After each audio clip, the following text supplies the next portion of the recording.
Having looked in the previous lesson at differentiation from first principles, i.e. finding from first principles the gradient of a curve, let's move on to how to speed things up now and actually just look at a function and say what the gradient function is going to be. So we'll put in a table the differentials that we've learned so far. So in the previous exercise, we learned that the differential or the gradient function of x squared was 2x. We also learned that the differential or the gradient function of x cubed was 3x squared. So there's a little bit of a pattern starting to emerge here. So if I tell you, and you can prove this from first principles if you want, but if I tell you now that 4x cubed is the differential or the gradient function of x to the 4, take a moment, pause the video, and try and deduce what the gradient function of x to the power of n is. So the gradient function of x to the power of n is n times x to the n minus 1, going by the previous rules. And there's a couple more that I want to have a look at as well.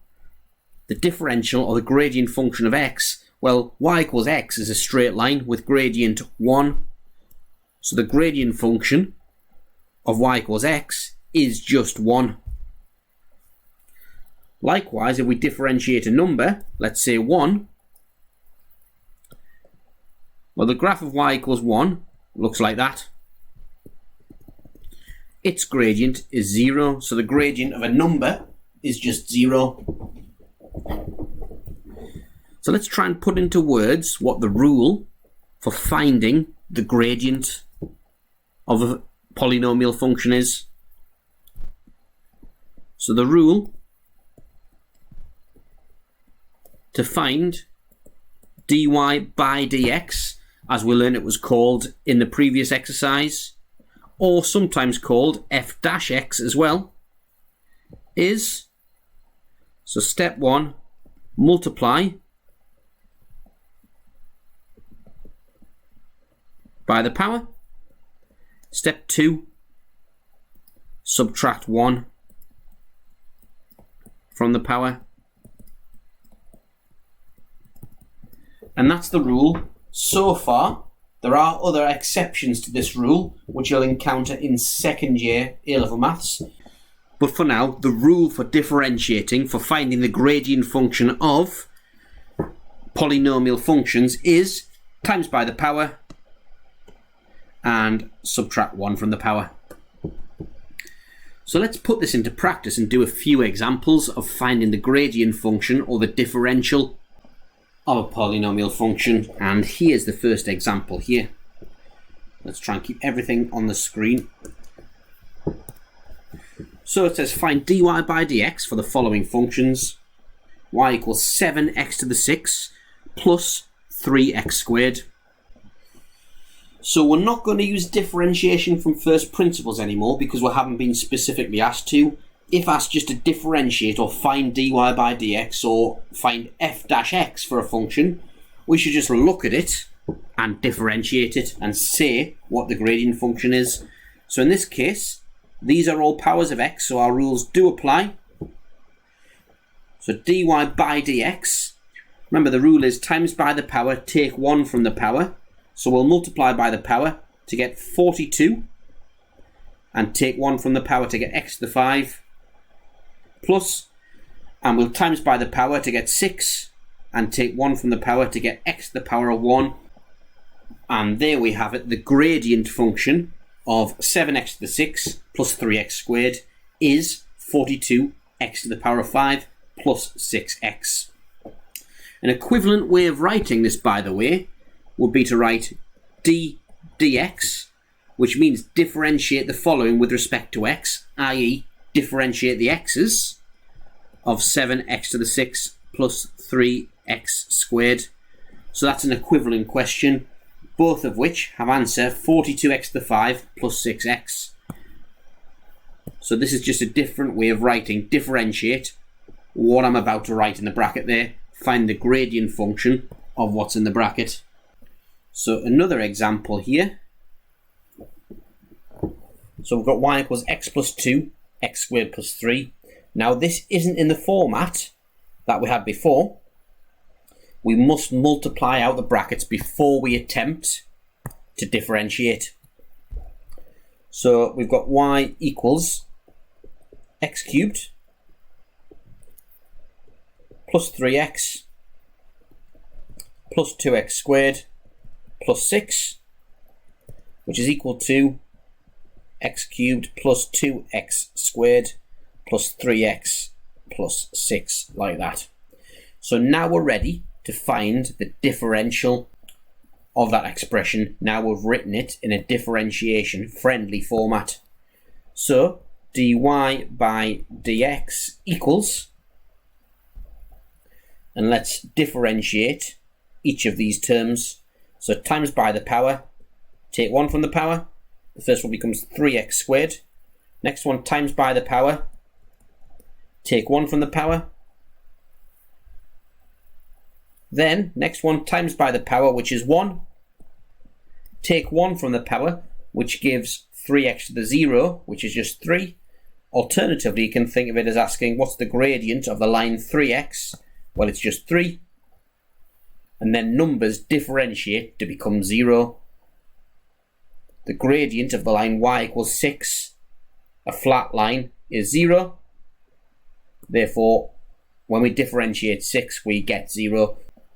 So there's the answer there. And we've got y equals x squared plus 3 root x. And the difficulty here is, this isn't written as x to the power of something, but maybe you can write it as x to the power of something. Take a moment, pause the video, rewrite that in index form, then differentiate. So y equals x squared plus 3x to the half, and now it's written in a differentiation friendly format. Now we are ready to differentiate it. So dy by dx equals 2x plus, and remember the rule is times by the power, which gives 3 over 2, a half of 3. Take 1 from the power, which gives us x to the power of minus 1/2. So let's do another. And here's the final example here. Just bring it down there. And the issue with this example is that the x's are on the bottom. The x's must be on the line to be able to differentiate.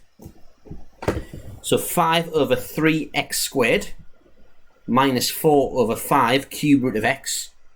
We need to write these in a differentiation friendly format, i.e. a number times x to the power of something. So what I like to do in these cases to write it in that format, first of all I'll cover up the x term, and that'll tell me what number I need to use. So the number I see there is 5/3. Then I'll cover up the number, which is 5/3, and I'll see over x squared, i.e. the reciprocal of x squared. That's x to the power of minus 2. And there I have it. 5 over 3x squared, written in a differentiation friendly format, is 5/3 x to the minus 2. Doing the same with the other one, cover up the x term, and I see that the term is 4/5. The number on the term rather is 4/5. Cover up the number, cover up the 4/5, and I see over the cube root of x, i.e. the reciprocal of the cube root of x.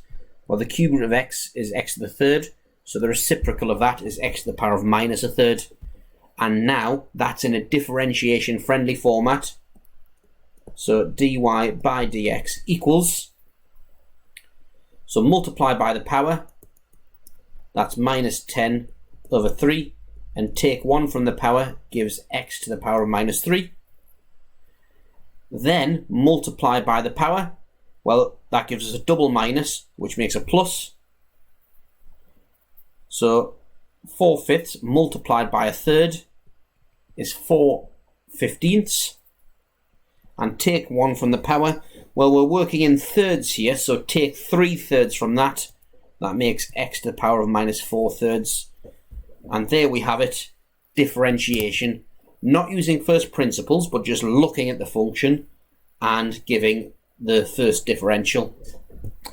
So there's lots and lots of terminology to use here. So I'm just going to write down all the different things that differentiation can be called.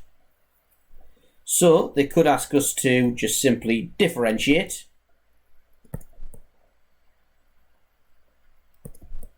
They could ask you to find the differential of.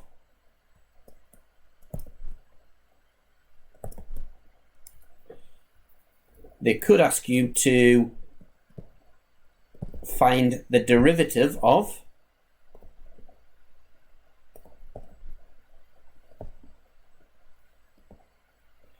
They could ask you to ddx.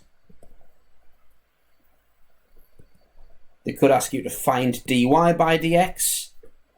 They could ask you to find f dash x. All of these mean the same thing, which makes it a little bit tricky to remember, but you've just got to be able to reel off these particular methods when you ask to do any of those things.